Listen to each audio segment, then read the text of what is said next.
All right, I think it is live now. So, let's go to YouTube.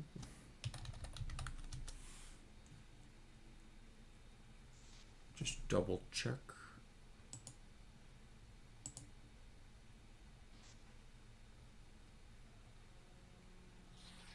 Okay.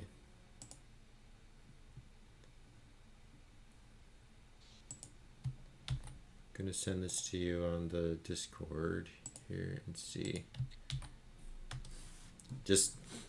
Just go to the link and see if it's actually playing on your end and has audio. Hello, hello, testing.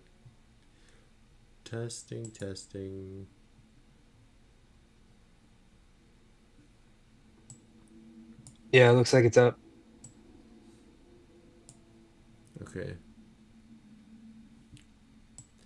Now we'll just jump in and we just gotta be careful to no mistakes. So No mistakes. it's gonna All be right. it's gonna be on the internet forever. So, does it look like there's audio? No, we'll just jump in and we just gotta Here, be let me. careful to no mistakes. So No mistakes. okay. Yeah, it All looks right. like it's gonna be on.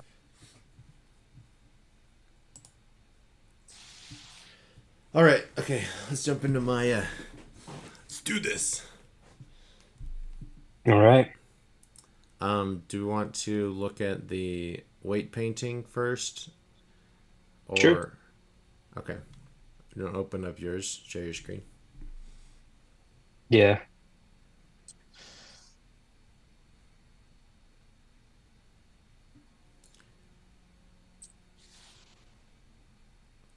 You get that? Yeah, I'm seeing it. Okay. So when Me, I did it from the oh, root to the hips, I was able to get just the entire bottom portion, right? But then as I moved on and tried to go further, I had to keep backing up because when I try to flood it with just those two unlocked, it floods the entire thing. So I'm not sure what portion I'm missing that causes it to do that. if you go up into your skeleton list, do you see like the joint list up there and click around? Is it actually putting those values out? It's like flood it like that, so that it's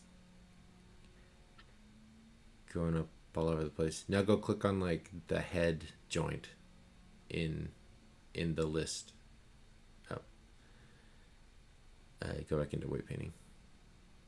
Oh, back. No, go into object mode. Weight paints. Weight paints. Or are you on? Okay, click on in the outliner. Click on the head joint there. Yeah, see, it doesn't. Maya has a weird glitch where visually it looks like it's spreading those um, weights all around. But then if you switch joints again, like that's where it should have put them if they were unlocked. But then if you switch which joint you're on, it'll show you what's actually there. So, Oh, so it, huh. yeah, that's just a weird visual thing that Maya has trouble with. So you were probably doing it correctly. How come the root doesn't do that? The root is locked, it looks like, and Right, but say I have this, yeah? And like we flooded it the entire way. At least I thought we did. Maybe we didn't.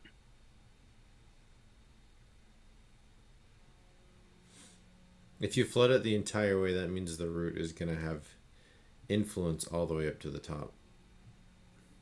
Even though they're all locked. So it doesn't actually have influence. It's just showing what would happen. Yeah, now click on the root again. Oh, but you unlocked it. Okay. So you go to chest. Let me look.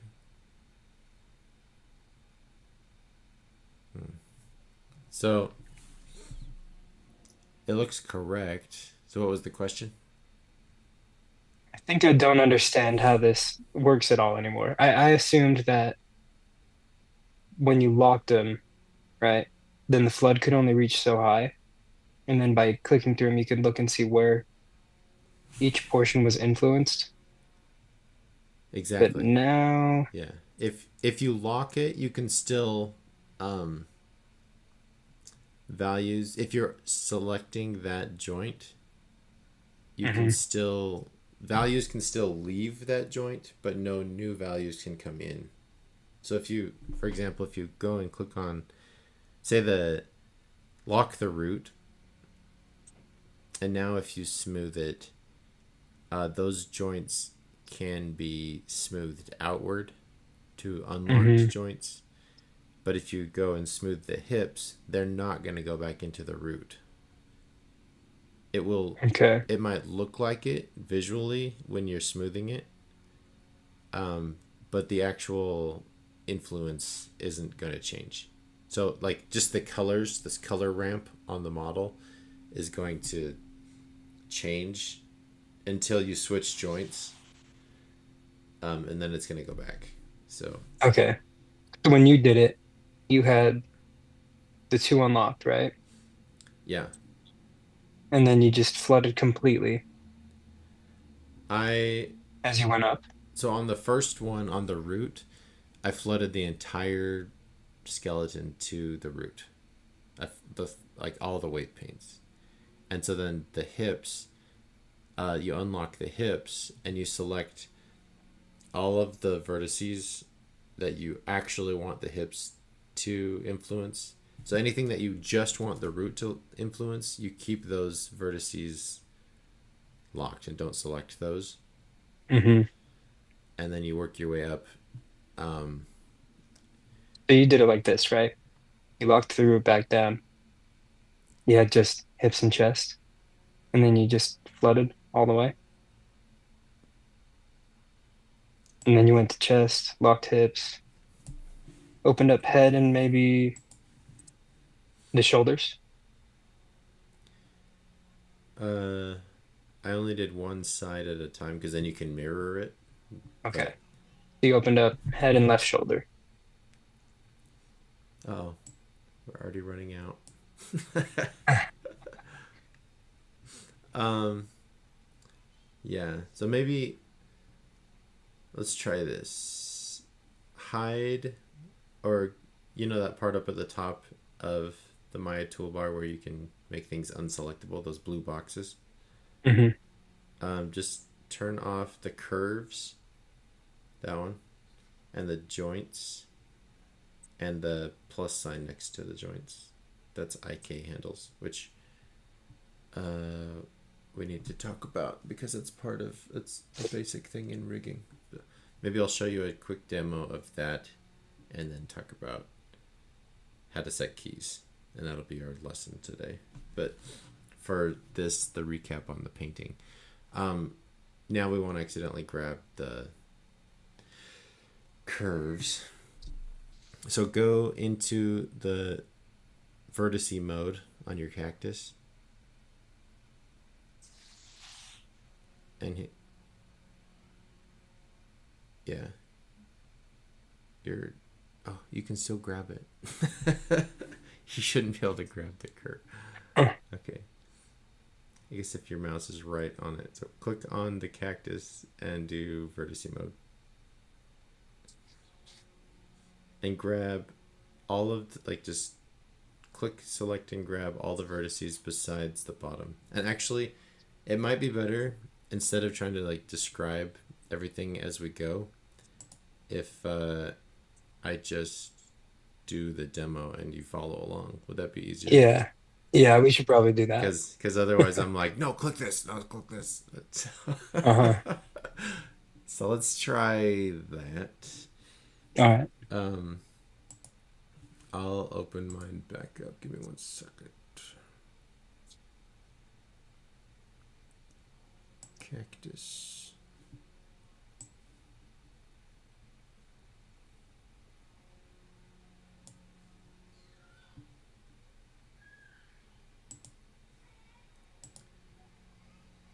share. Was I already sharing? I'm not sure. I just looks like you are now. All right. I'm going to move. Why can't I? Zoom is stuck using up half the screen and I can't move it.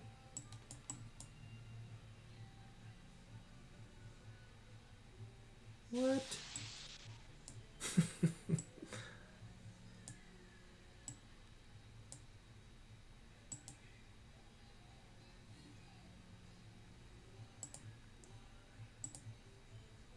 Okay, well.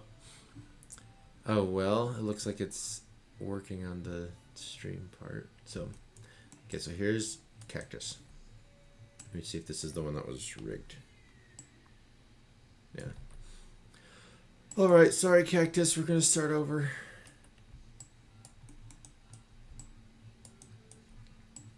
So I'm going to take... that's why. Take all the vertices and go into paint skin weights mode. Here is another thing, another way that you can do this. Since I already have everything locked, I could unlock all of these and then take this and flood it. That's one way to do it. Like unlock all of them. Grab all of them. And unlock. Grab the root. And add all of it. Opacity and value. And hit flood. Another way to do that, just hit Control Z there. Oh, also, let me put on, I can turn on my keystroke so people can see what I'm doing here. This mouse input history.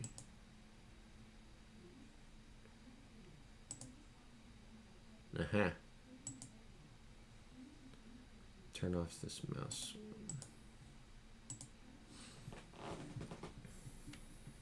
All right. So it's not going to help you, but it'll help people watching. I turned on a thing where they can see my mouse inputs. So the other way to do this is to go into the connection editor. So Windows, General Editors, Connection Editor. No, what am I doing? Component editor. We can't edit that out because it's live. So Windows General Editor, Component Editor, and this is what the component editor looks like. Okay. If I go to Smooth Skins, check this out. This is every bone. So I have vertices selected. So it's just showing on the top every bone that is influencing the vertices that I have selected.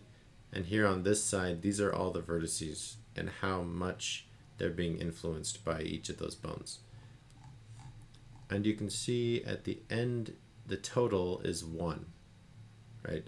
That's what I was saying. Yeah. Every bone can only be influenced up to 100%. So if we know that, and say all these are locked, or however many are locked, you can go in and say the root is unlocked. I can grab these other ones, like these, and type 0. And now it'll throw all of those values onto whatever is unlocked. And so the way that I use this is I will unlock, like if I have everything locked except 2 joints, instead of going through and deciding, oh, I want these ones unlocked and these ones locked, I just keep those all locked. Lock everything except the 1 joint where I want value to go.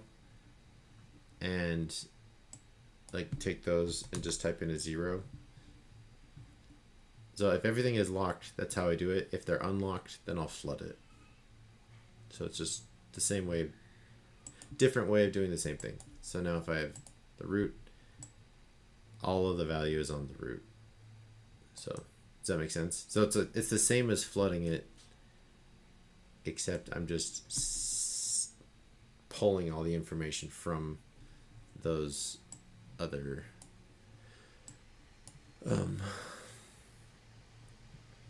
joints. All right, so now I have that. Let's see. Paint skin weights tool. So now what I'll do is I'll unlock the hips. So now I have the hips joint. I'm going to go to vertex mode again. And my hip joint starts here. So for now I'm going to deselect everything under it. And go back into weight paints mode. Hit add. You were on smooth when you were flooding. Oh, I do add and flood it.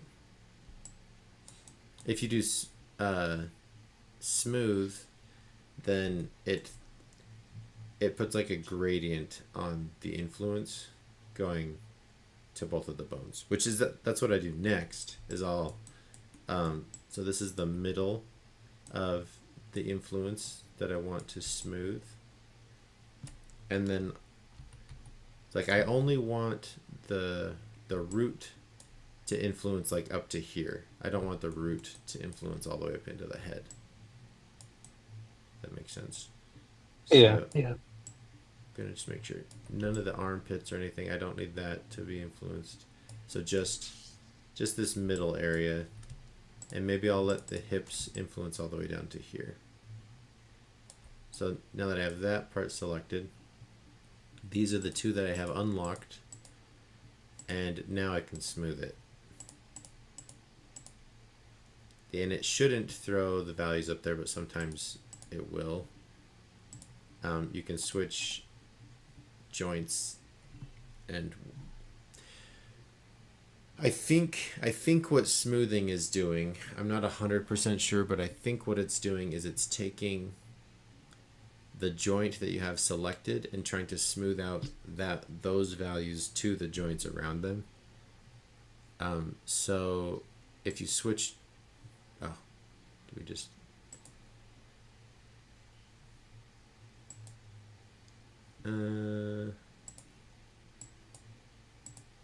One second. I lost Caden.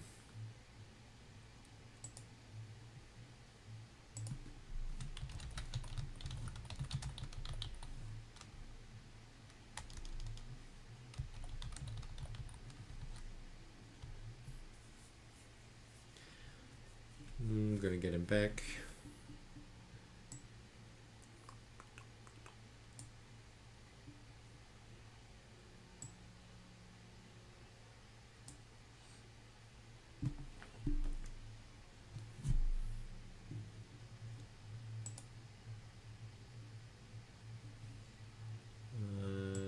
Open.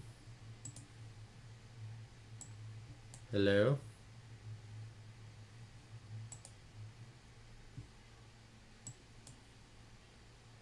Hello. Is your audio working? Yeah, one sec. Okay. I didn't want it to echo a ton with both devices.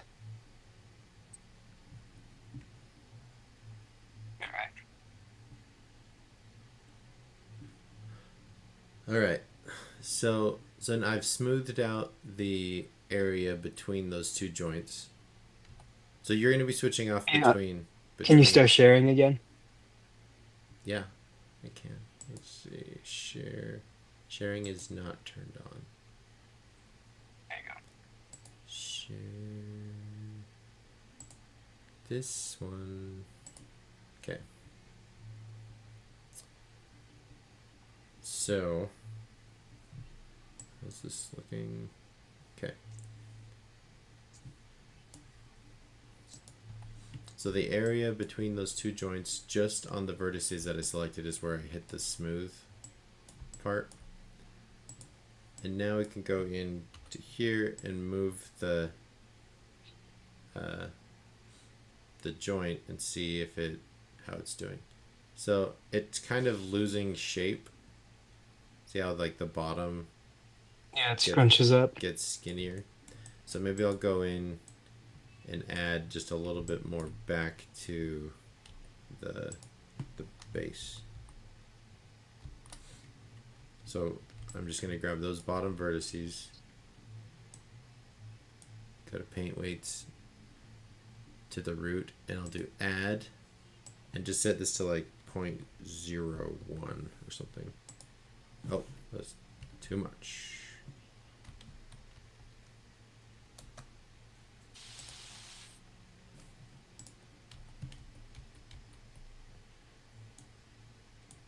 Skin weights 0.01.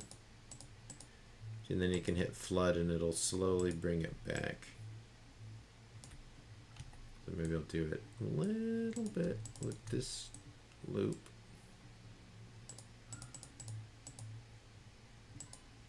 I still want it to be a little bit influenced by the hips, but at least now it's going to preserve the volume a little better. Alright, so now I can put this back.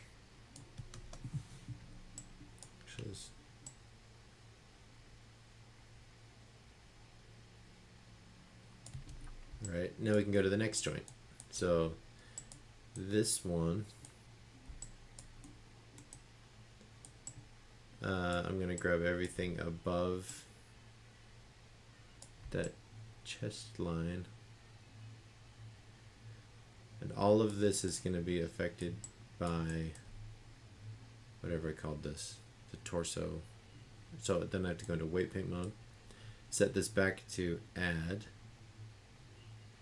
all the way, lock the root, because now I don't want the root to affect anything else ever. Like that's the point when I lock a bone, is when I'm like, I don't want this to have any more effect. I did what I want with the root, and now the root is done, and so I'm going to lock it. And now I'm going to go work on my next bone, the chest bone. And these are all the vertices that I want to be affected by the chest bone. So then go back in, now I grab the ones that I still want the spine, or the hips, or whatever I called it, to affect. So maybe the hips will affect up into the armpits, and the spine might go down to here. So let's just say this section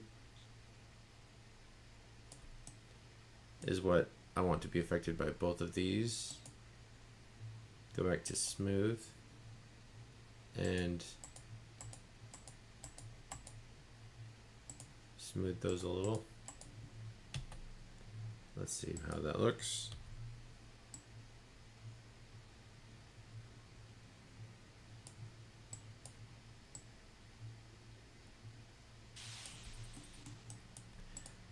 And this little, and then you just kind of have to go through and massage things.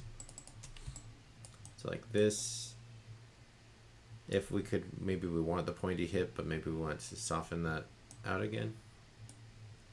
So let's see. Looks like that's the next one down, so maybe I'll throw just a little bit onto that from the hips and chest, just to kind of fix that area. Alright, so that's as much as I want the hips. Wait, let's make sure they're not pulling too hard on. Oh, not at all.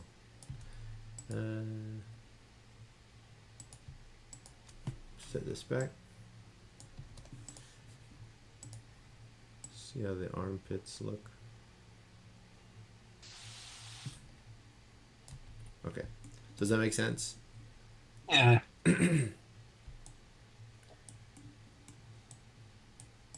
you just do that all the way down. Grab, and you could go through the whole spine first and then go through the arm, but you're just grabbing the vertices and I usually go, like when I'm grabbing the vertices to flood it in the first place, I go to the mid mark of like I'm still gonna flood like smooth influences down to the last joint. Uh-huh. But I if I flood everything to the new bone, then there's no weights to smooth out. So I go down like halfway so that like right to the point where the bone pivot is, so that there's still some influence from the other bones on the bottom that can smooth up, if that makes sense. So it's like let's do this head now. Remember, shift greater than sign will grow your selection. So I grabbed all the way down to where the pivot of the bone is, and then that's where I'm going to say flood that 100%, and then that's the midpoint of where I'll grow the selection. So we'll go a little bit into the chest with the head too. And since this is the last bone on the head that's gonna have weights, I'll just go all the way up. So if I smooth it, it'll just feel like the head will feel smooth. Because if you stop like in the forehead, then the top of the forehead will be solid, and then you'll have like stretchiness down here. So I'm gonna take this from the chest and the head, smooth, and just smooth it all the way like that.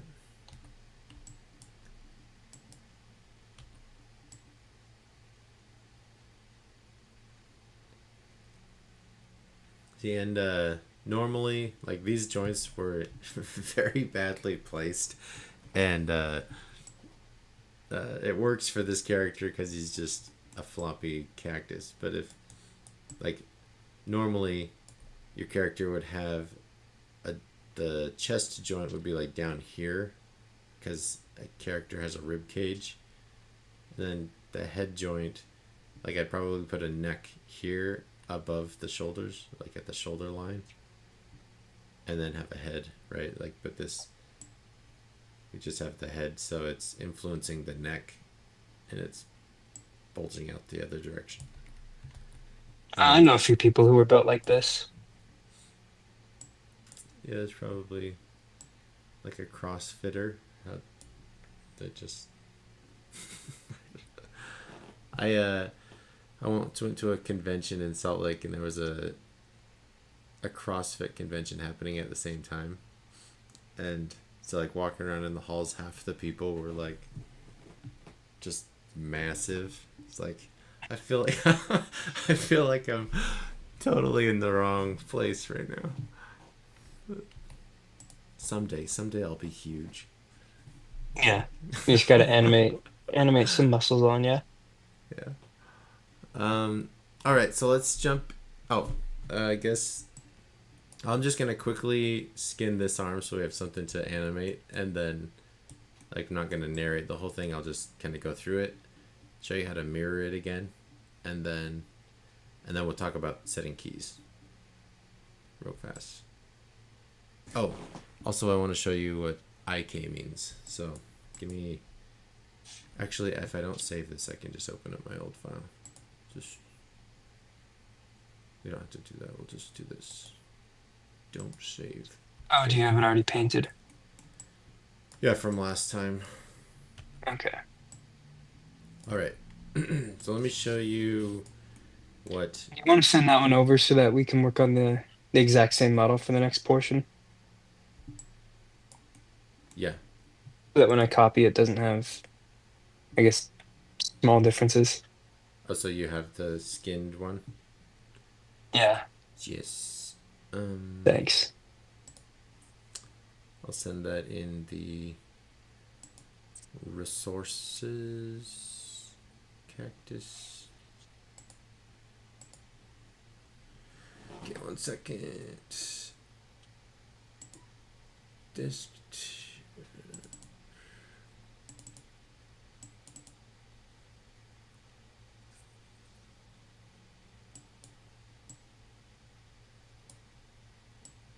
Okay, dropping it in there. It looks like we've got a couple people watching. If you're watching live and you have questions or need more clarification on what we're doing, then just post your comments in the chat. And I'm trying to keep an eye on that in case anybody says anything. But this is, I've been mentoring Caden for like a month now, and maybe we should show faces while I'm talking. Where'd Zoom go? If I can figure out how to use all this stuff. There. So we've been doing this for about a month, just going through and teaching him Maya. So he had no previous experience with animation or Maya before this, and we are just gonna teach him everything. So if you want to follow along, we're going to try to do these streams weekly. So let's hop back in. That's all. Go back to the fun part. I just feel like sometimes you should say stuff like that, but maybe not. Just to let the viewers know if they're actually watching, because people just jump on and watch. So here, did you get that? Yeah, thanks. All right. This part, I'm just gonna show you what IK is, but we're not gonna use it yet. So if I have a skeleton like this. So FK means forward kinematics. That means that as I move this bone, everything below it also moves, like in the hierarchy. So this is a child of the shoulder, and the hand is a child of the elbow, but I didn't skin that, I guess. So IK is backwards. If we move the end of it, it's called inverse kinematics, and the end of it is, if we move that, then it'll move everything up the chain. So skeleton, create IK handle, go like this. Okay, can you still see the bones? Yeah, I can still see. If I grab the IK handle now, then Oh, that's see cool. how it moves the whole thing? Yeah, it kind of. So this is really good for things like feet on a character, because you can move the body up here. Uh-huh.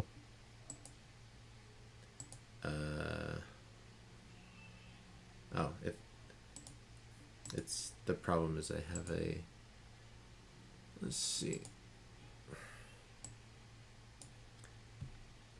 I'm going to put the IK handle under that. Okay. So now if you move the body, the foot stays still and Is will planted. be stuck on the floor. Where if you animated a leg in FK, trying to keep the foot on the floor when you're moving the body around, then you have to counter animate the legs. And that's really annoying. Like, it's impossible to get the feet to look right by counter animating everything. You So just decide which joint stays still, and then the others move accordingly. yeah, you can put a switch on things so that they switch off between being IK or FK, or make it so they blend in between that.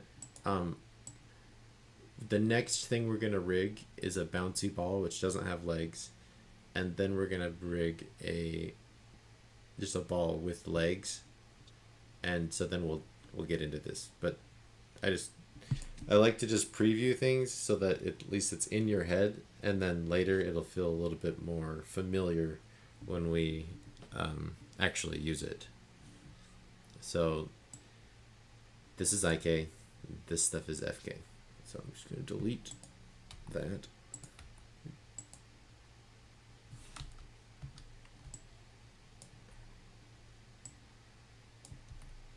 Why is that in there? I don't know. So to set keys, this is the timeline down here on the bottom. I don't think we've even ever touched that yet.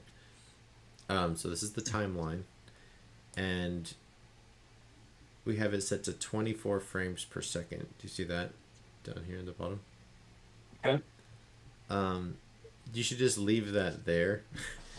A student mistake that I see a lot is people will try to speed up their animation, and they'll try to do it here and set Okay. it to like, I want it to be 600 frames per second or something. But that's going to make your whole animation just crazy, and when you export it, it still has frames, but Maya was interpreting that as 600 frames per second, and when you bring it into another software, that other software could interpret those frames as like 30 frames a second or 24 frames a second, and it's gonna make it feel really slow. So you were trying to speed it up, but instead you slowed it down.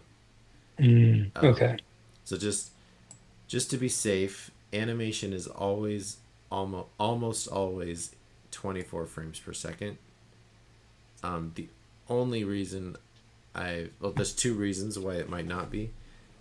One is if you're animating on top of live action footage that was not filmed in 24 frames per second, because like animate or if you take a video on your phone, the default is 30 frames a second or 29.97. That's why this is an option, and I don't know why that's a thing. 29.97 frames per second. There's probably a reason for that, but I don't know.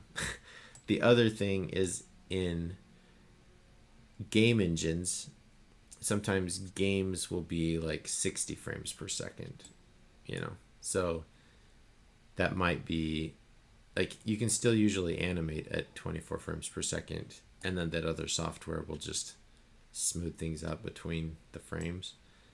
But I almost always, every time, animate in 24, so just leave it like that. Sounds good. One thing to check before we set any keys is to right click on your timeline and go to playback speed, and make sure it says it's on one of the real time ones, either real time or play every frame max real time.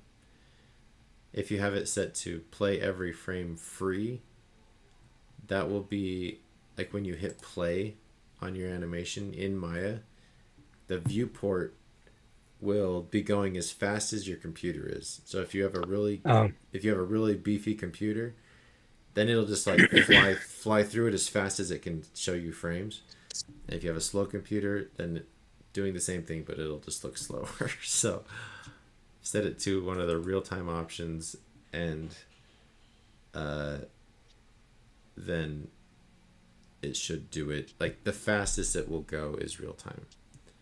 Where, yeah, that's all. That's all I need to say about that. So to set a It's key, funny that the default was the free mode.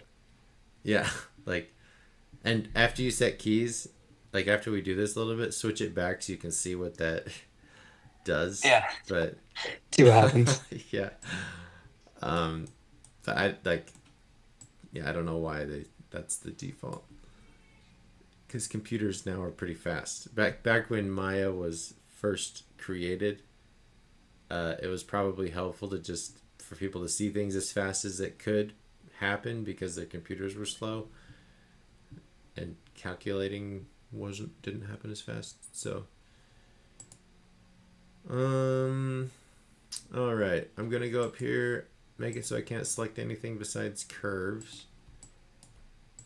Grab all these curves, Go to frame 1 and hit S.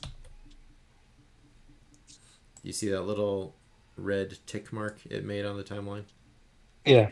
That is a keyframe. That's a frame, a key. If I go to another frame now and move it,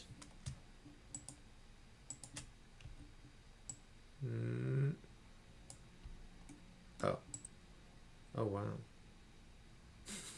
those glasses. Okay, so hit S and set another key.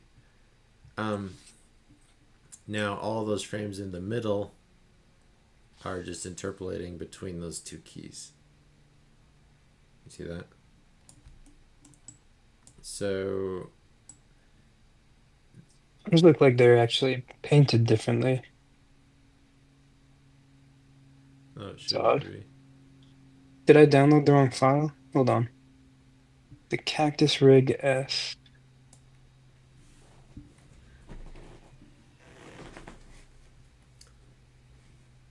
Oh, I mine doesn't have an underscore between S and that. Yeah, let me open a new scene. okay. I'll give you a second.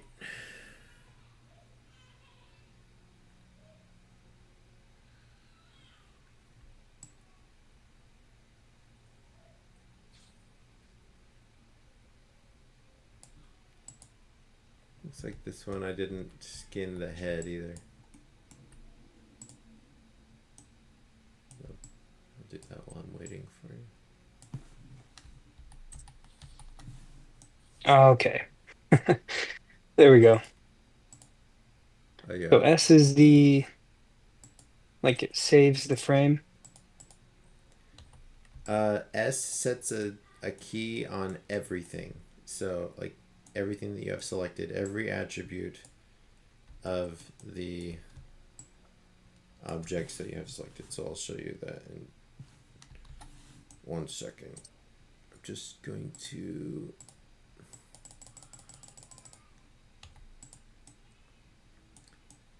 okay, object mode. Go to frame 20-ish. There. Glasses stick to his head. So look, when I grab these and I hit S, see how all the attributes in the attribute editor turned red? Yeah. That means there's a key on that frame on that attribute. So if I go to another frame, now they're pink. That means there's a key on that attribute, but on a different frame.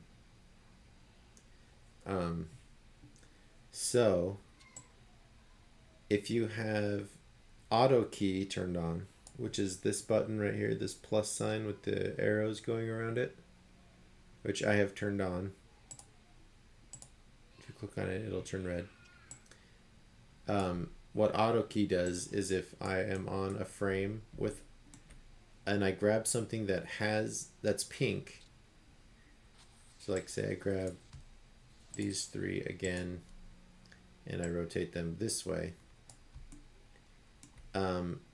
it automatically sets a key on anything that I moved that already had a key on a different frame. So anything that's pink, if you update it on a different frame, it will add a key. If you hit S, it will key everything. And if you hit Shift E, it sets a key on rotations. Shift R does scales, and Shift Oh, okay. W does just the translates. So, yeah, that's basically it. That's animating. Now you know how to set a key. You move your controls, and set a key. So there's a lot more to it to make it feel alive, but if I grab this stuff now,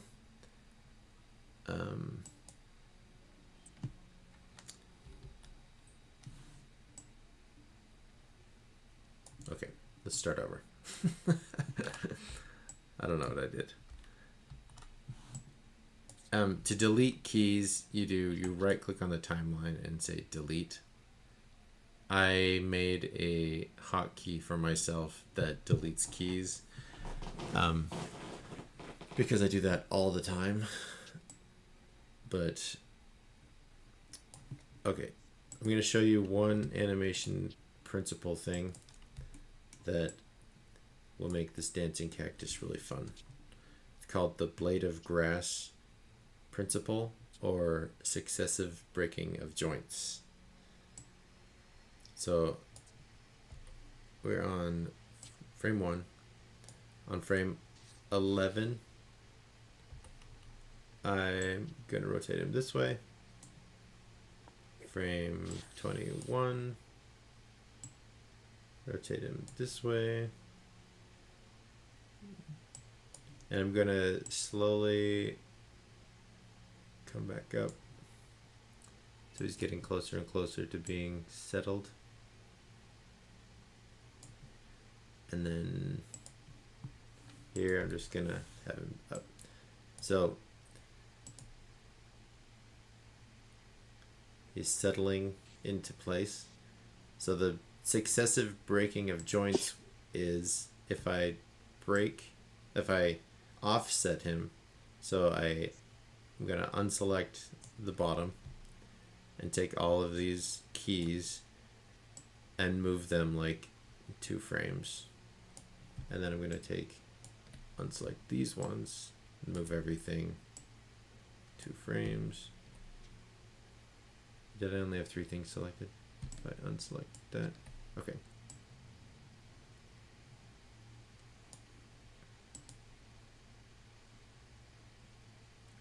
You see the offset that's happening to it, so that Yeah, the little head wobble. yeah, so that this is the blade of grass, because it's showing you've got this part is being pushed by the wind, and then the head is just kind of dragging along. It's like, whoa. And then now the body's being pushed by the wind the other way, and the head's dragging along. And you can do that with a longer chain, but this type of motion is used in like a hair, a ponytail bobbing along, or like a loose tail or something. Like the fabric might be going like this on your cape, and it kind of gives you just a more natural, flowy feel. This cactus isn't, like, you can offset it more. Like, grab all the keys and 2, 4. Ooh.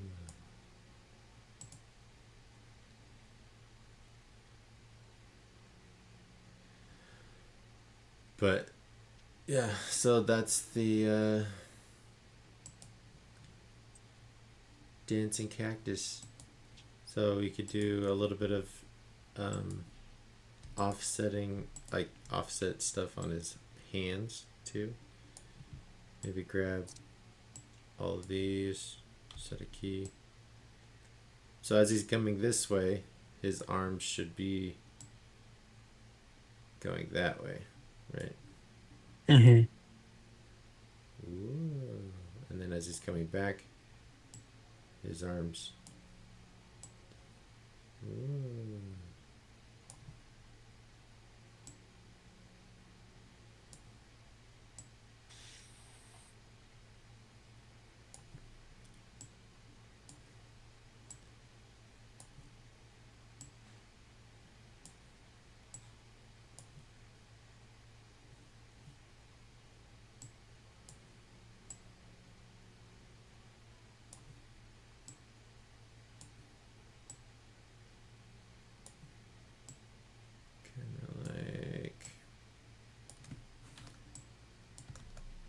Okay, don't know what happened.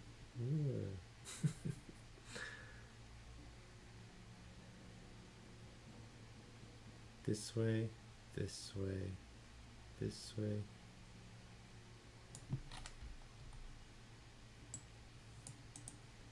Delete that.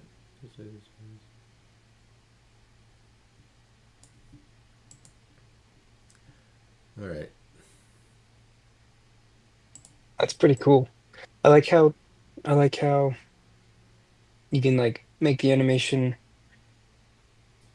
I don't know, you put a lot more nuance into it without individually interacting with every portion of it just by changing the offset.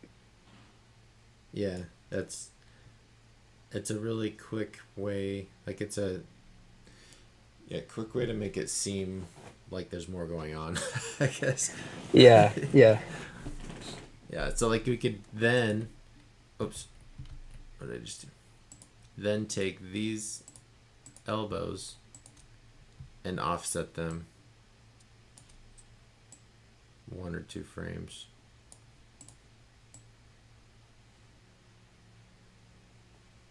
Yeah, 'cause it just makes it look like their physics, you know?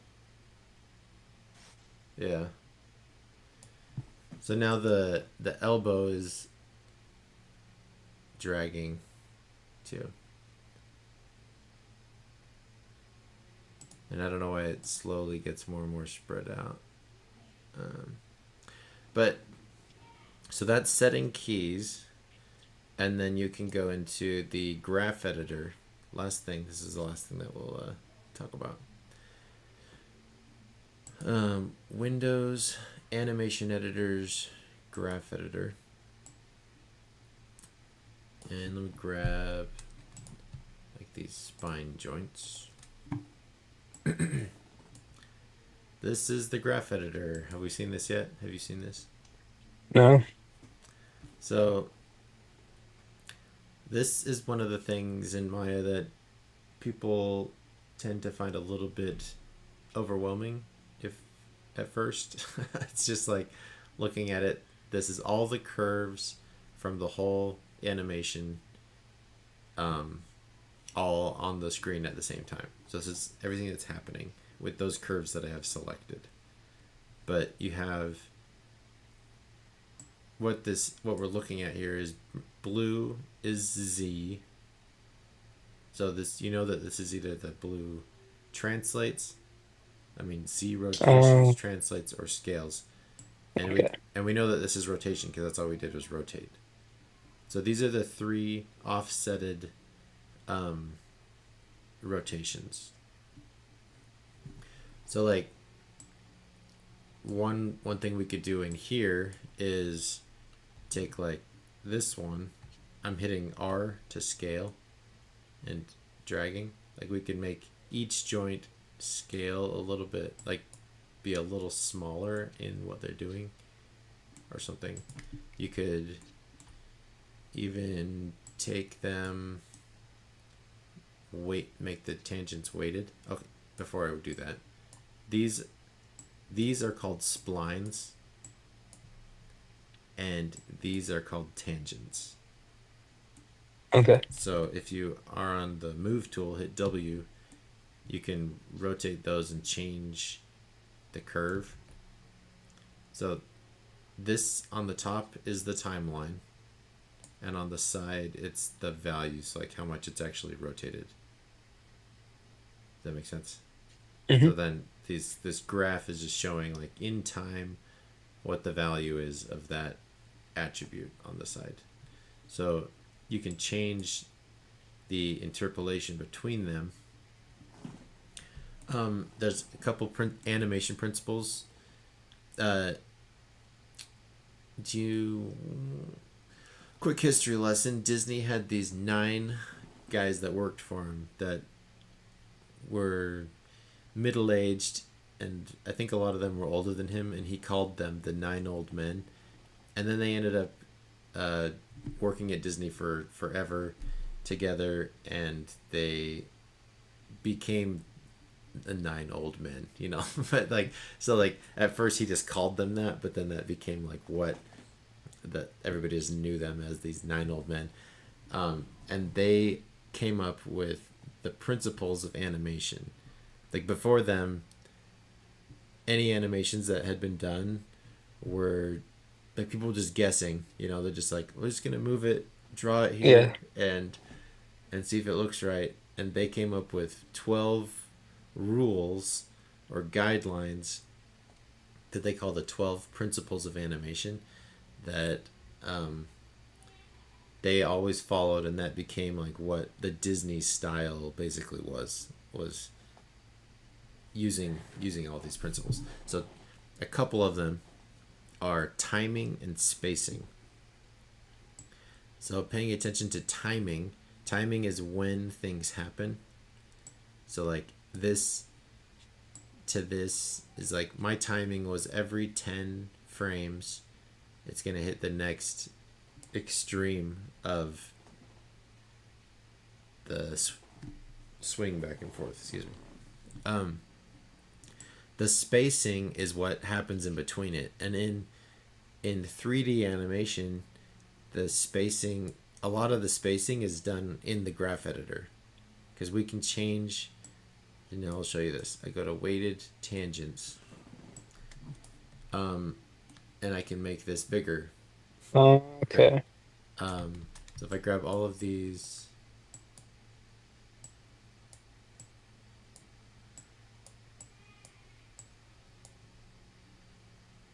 whatever.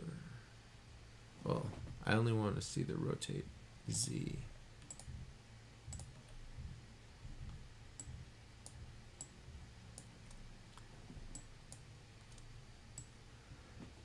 All right, guys. Well, if I get lost here, okay, grab the right side of each tangent here so I can show you them all at the same time.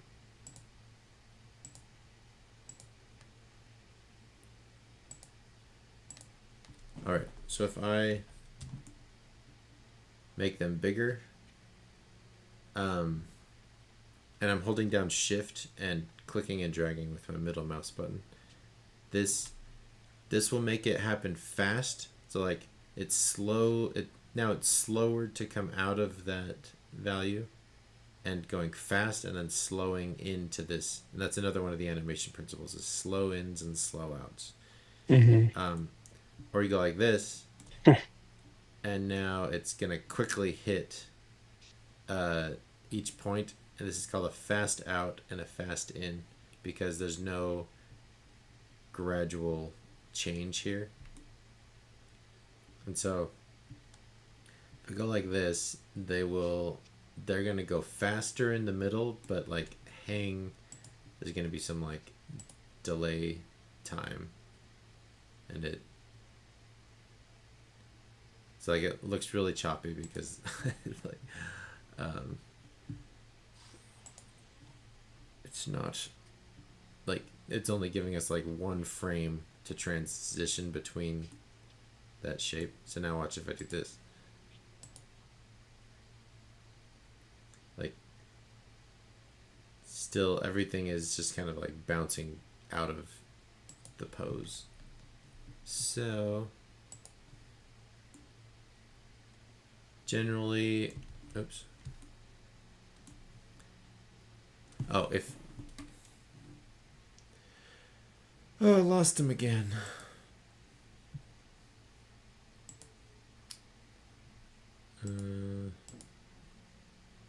Oops. Copy invite link.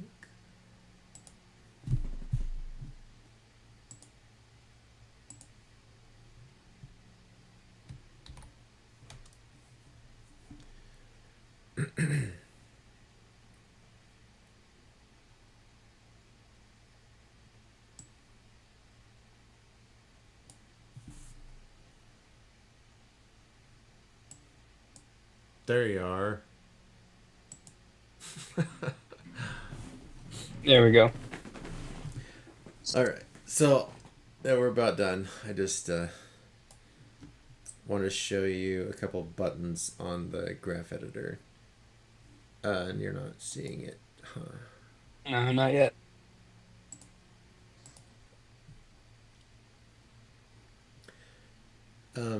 Up here on the toolbar, there, do you see it now?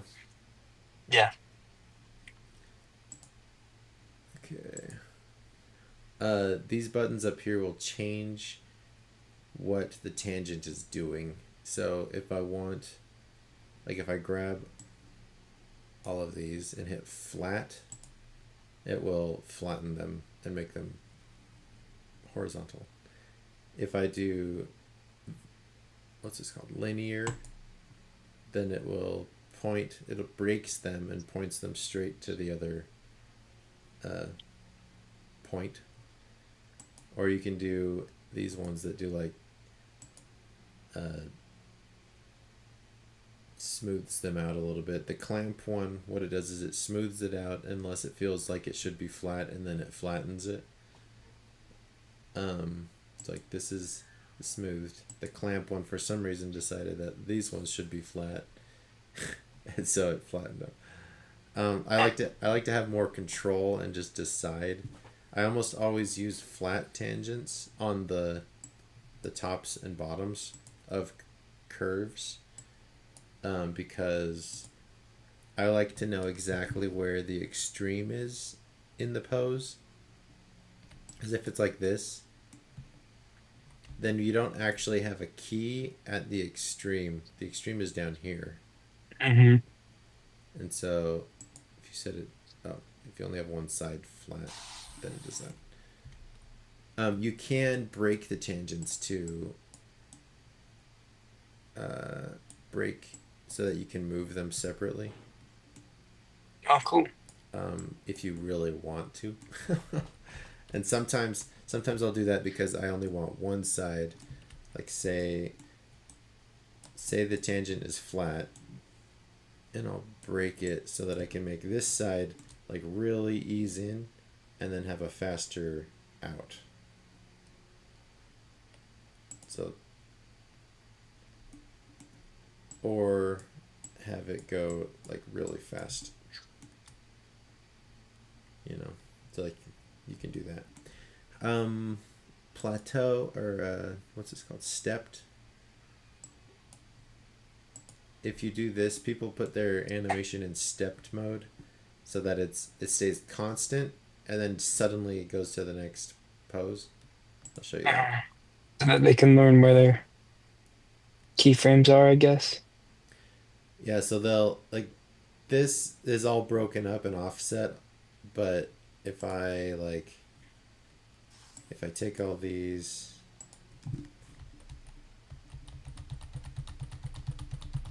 let's see better this way. And this is gonna make it feel like it's claymation or something, probably. Yeah, it reminds me of the Spider-Verse movies because they just lower the frame rate or something. So it looks a little more choppy in certain areas. Yeah, so if you had it like every 2 frames like this, it's gonna feel kind of, yeah, kind of like that Spider-Verse-y. But people will do their key poses. A key pose is the poses that you need in order to tell the story. So like maybe you'll have like a pose like this where they're walking. The next pose would be like this. Next pose like this. You don't do all the walk. You just do those poses. Just do the pose like where they're grabbing the cup, where they have it up to their mouth or something. And then they'll time out their whole shot with those poses first and put them in stepped mode like this so that they can just get the timing down without worrying about all the movement, everything going on. Because once everything starts moving, then now you kind of get lost in like which part should I work on, because it's all like everything is moving. And Yeah. when you have like a complicated character, then that's a lot of controls and a lot of stuff to pay attention to. So in general, any art form really, you want to start with the big picture first and work your way into the smaller details. So it's the same in animation, same with like 3D modeling. You want to block in like this is the scope of what I'm doing, and then go down to the next level of detail and work your way that way. Because if in animation, for example, you start out with the highest detail on one part, you could end up spending a whole week on just nitpicking one little part of it, and the rest of it hasn't even been done yet.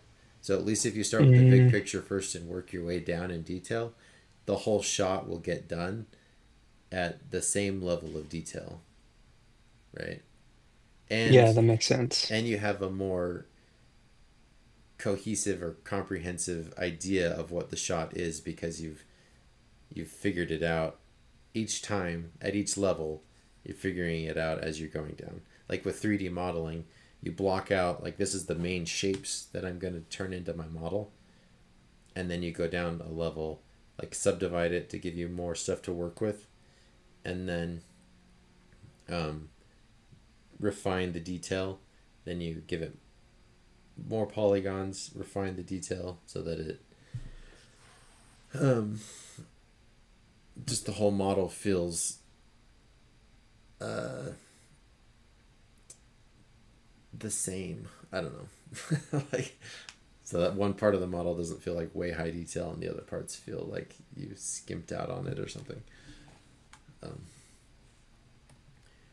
all right.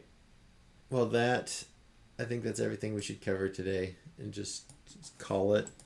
But for your homework, if you want, did you were you just follow like just watching or trying to follow along I through? followed along for a bit, then I ended up just watching because I figured with this animation portion, it's a little more flexible. I don't need specific inputs. Um, Yeah. One thing to note though is it looks like even the new model I have is either rigged differently or or painted differently, or I did miss one thing. So I have one question about that. I'll Sure. screen share real quick. Okay. Let's see. Put you here.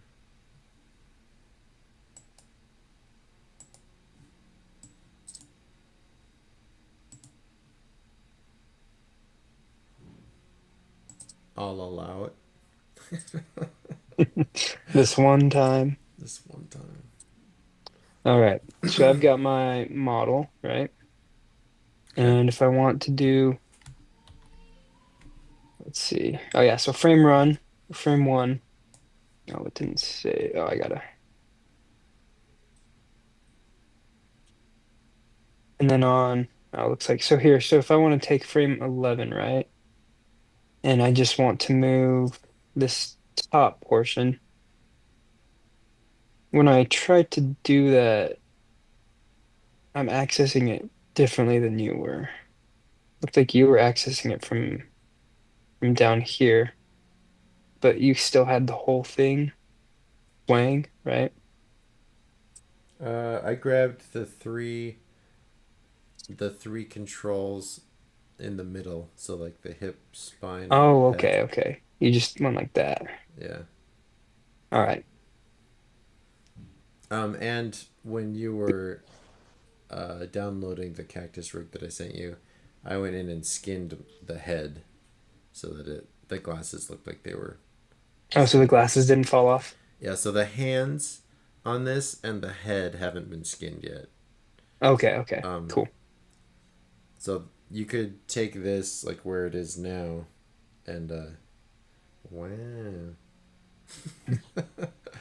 and go in and finish skinning this, since I gave you a good head start, and then Awesome.